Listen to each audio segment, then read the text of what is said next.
So since that speech, some action has been taken, but whether that's enough or not is rather debatable.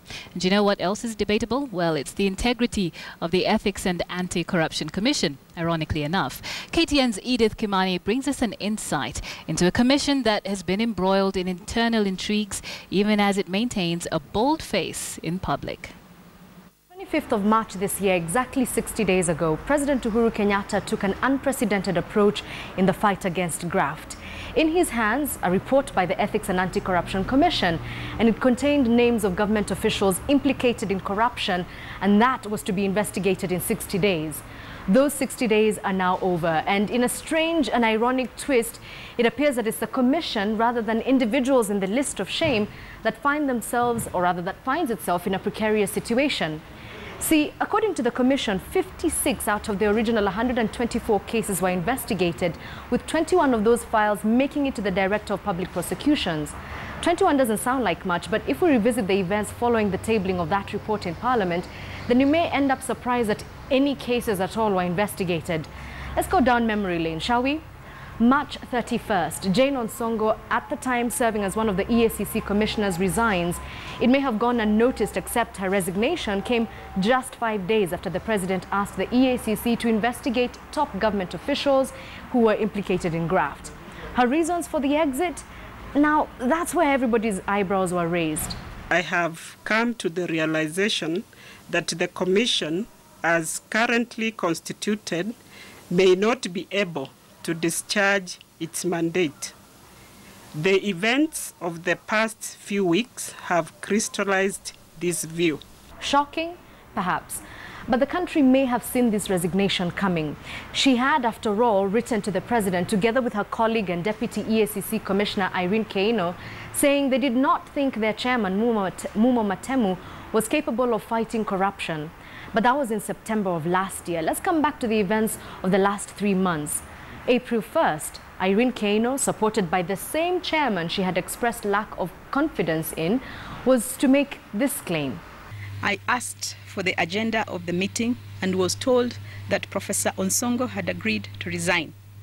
I was also requested to resign and be given a new job as Deputy Ambassador to Brazil, which I flatly declined. Almost a month after that, Parliament passes a motion to eject both Keino and Matemu from office.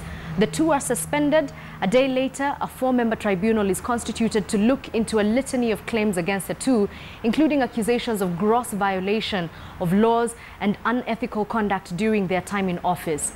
5 days after the tribunal is set up, Keino resigns, and not long after, Matemu steps away from his position as chair of the EACC, leaving Halake Wako, the commission's CEO, at the helm.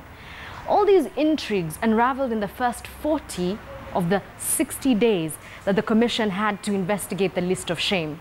Were they effectively doing their job? Maybe not, but they were getting paid for it anyway. According to the approved remuneration structure for the EACC, a commissioner earns 685,000 shillings a month. The vice chairperson takes home 694,000, and the chairman's pay is 750,000. If we go by that figure, it means that every year the country is spending an average 25.5 million shillings on 3 people alone. Now look, these salaries have been set by a constitutional body, and we have no reason to speak out against them. But is the country getting value for its money? Well, in the financial year 2013-14, for example, Treasury allocated 1.2 billion to the commission that year. And they wrote in their annual report that they had received over 4,000 complaints. Of these, 68 made it to the DPP. Only 43 were given the green light for prosecution, with 17 cases dropped for lack of evidence. It's not documented how many, if at all, there were any prosecutions which led to jail time. Now, the EACC's core mandate is to combat and prevent corruption in the country.